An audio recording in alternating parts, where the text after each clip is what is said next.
অসমৰে কৈ দিওঁ মোৰ বুলি আকৌ বেলেগ আৰু এটা প্ৰশ্ন নালাগে। অসমতে এইবাৰ বিৰোধী দলৰ পঞ্চায়ত নিৰ্বাচনৰ ফলাফল ভাল হোৱা নাই, যথেষ্ট চিন্তাজনক, উদ্বেগজনক। আৰু বহুতেই কৈ আছে যে বিজেপিও আগতে বেয়া কৰিছিলে, পিছত ভাল কৰিছে। মই তেনেকুৱা কথাবিলাকৰ বিশ্বাস নকৰোঁ। মই যোৱা 3-4 তাৰিখৰ দিনা নলবাৰীত গৈছিলোঁ। নলবাৰী জিলাত মোৰ প্ৰতিক্ৰিয়া দিছিলোঁ পঞ্চায়ত নিৰ্বাচনৰ বিষয়ে। সেইখিনি কথাই মোৰ কথা যে এটা লেভেল প্লেইং ফিল্ডত খেলখন হোৱা নাই। তথাপিতো এনেকুৱাও আছে যে নাচিব নাজানে চোতালখন বেয়া বুলি ক'ব। সেইটো ক'লেও নাচিব জনা নজনাটো আমি নিজে জানো কেনেকৈ কৰিব লাগে। আমাৰো কিছু আশা আছে, সেইখিনি সভাপতি মহোদয়ে কালি স্বীকাৰ কৰিছে যে তেওঁ পৰ্যালোচনা কৰিব। তাৰ ওপৰত আৰু মন্তব্য দি পেলাই বিতৰ্কত নোসোমাওঁ। তেওঁ পৰ্যালোচনা কৰিম বুলি কোৱাৰ কাৰণে মই মোৰ সন্তুষ্টি লাভ কৰিছোঁ। মই এই বিষয়টো লৈ মোৰো কিছু অভিযোগ আছিল, মই উত্থাপন কৰি আছিলোঁ। আৰু বাকী যিটো লেভেল প্লেইং ফিল্ড নহয় বুলি এইকাৰণেই কৈছোঁ, মই সাধাৰণতে খুব ভদ্ৰ ভাষাতে কথা কওঁ।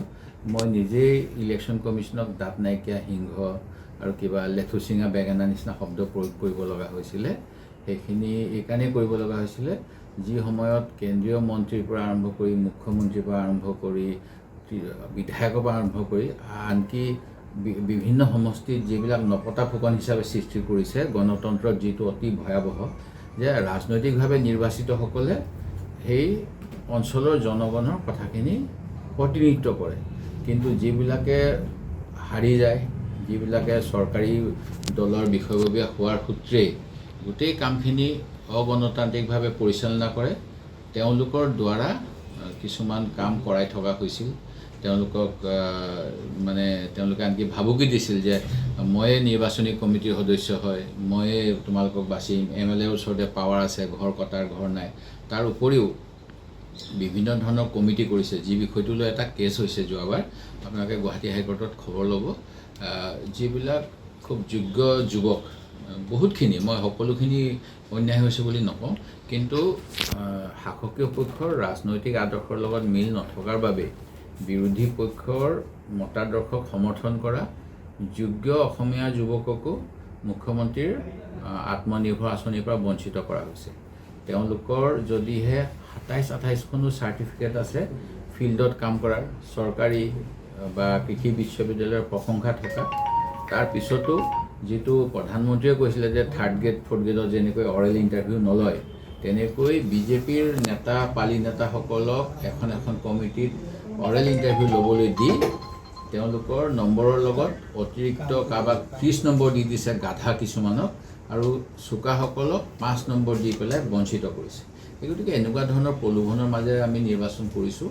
সেই গতিকে তথাপিতো যিহেতু গণতন্ত্ৰত বিশ্বাস কৰোঁ, বেলটত বিশ্বাস কৰোঁ, ৰাইজৰ এই যিটো বহুতে ধনাদেশ বুলি ক'লেও মই জনাদেশ বুলিয়ে ক'ম, মানি লৈছোঁ। ইয়াতকৈ আৰু বেছি পঞ্চায়তৰ নিৰ্বাচনৰ বিষয়ে নকওঁ আৰু অন্য বিষয়টো আজি নকওঁ। চাওক, মই একেবাৰে কৈ আছোঁ, মই অখিল গগৈ যিয়ে নকওঁ, মোৰ আগৰ স্থিতিত মই একেটাতে আছোঁ যে মই বিজেপিৰ বি টিম নহয়, এ টিম।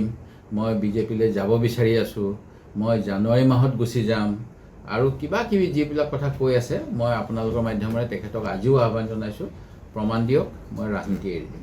সময় নাই পোৱা। আপোনালোকে যিমান বিস্তৃত লিখিছে না, আৰু কোনোবাই এতিয়া নিউজ লাইভত লিখিছিলে যে লখিমপুৰৰ বোলে ৰঙা নদীটো জিকিব 2 মিনিট বজালে, আজি ৰাতিপুৱা চাইছোঁ সেইটো, তাৰপিছত দেখিছোঁ সেইটোতো নিজিকিলে। সেই গতিকে কাৰ নিউজ পঢ়িম, কাৰ নিউজ শুনিম, সেই গতিকে কনফিউজিং। অলপ দিন পিছত ঠিক হ'ব। মই ছেকেণ্ড এটা বাতৰি বুলি আছে যে ৰঙা নদী, ভূপেন বৰাৰ ৰঙা নদী জিকিলে। আৰু আজি ৰাতিপুৱা এটা নিউজ পঠাইছে এজনে, আমি এটা জিকিলোঁ, গাভৰুটো জিকিলোঁ, ৰঙা নদীটো হাৰি থাকিলোঁ। সেই গতিকে আপোনাৰ যিটো কথা মই এতিয়া উত্তৰ দিব নোৱাৰোঁ। আপুনি সত্যৰ ফালৰ পৰা ক'লেও মোৰ মুখেদি অসত্য উলিয়াব নোৱাৰোঁ। এবাৰ মই ক'লোতো মই পঢ়া নাই, আৰু মই সুধিম তেখেতক ব্যক্তিগতভাৱে ফোন কৰিম। যদি ভাল হৈছে তেতিয়াহ'লে অভিনন্দন জনাম, যদি বেয়া হৈছে সমবেদনা জনাম। অলপ পিছত মই ফোন কৰিম। কালি মুখ্যমন্ত্ৰী জীয়াই থাকোঁতে, তৰুণ গগৈ জীয়াই থাকোঁতে সুধিব লাগিছিল APSC ৰাকেশ পালক কেলৈ দিলে কেবিনেট নোহোৱাকৈ। তেওঁ তৰুণ গগৈ জীয়াই থাকোঁতে সুধিব লাগিছিল লুইচ বাগাৰটোক কেলৈ আনিলোঁ। তেওঁ তৰুণ গগৈ জীয়াই থাকোঁতে আৰু সুধিব লাগিছিল 1 লাখ নিবনুৱাক 15 চনৰ কিয় নিযুক্তি নিদিলে, ইমান বছৰ লাখ নিবনুৱা হৈ গ'ল। সেই 3টা প্ৰশ্ন মোৰ ফালৰ পৰা আপোনালোকে CMক সুধি দিব।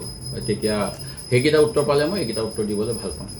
তো ক'ৰবাত কেতিয়াবা কোনোবা কৈ ডিব্ৰুগড়ত খেলিব, কেতিয়াবা কৈ যোৰহাটত খেলিব, এইবিলাক এতিয়া মই আৰু নকওঁ দিয়ক। যিকোনো খবৰৰ বাবে যোগাযোগ কৰক 7099017330 লগতে 7099017110 নম্বৰত।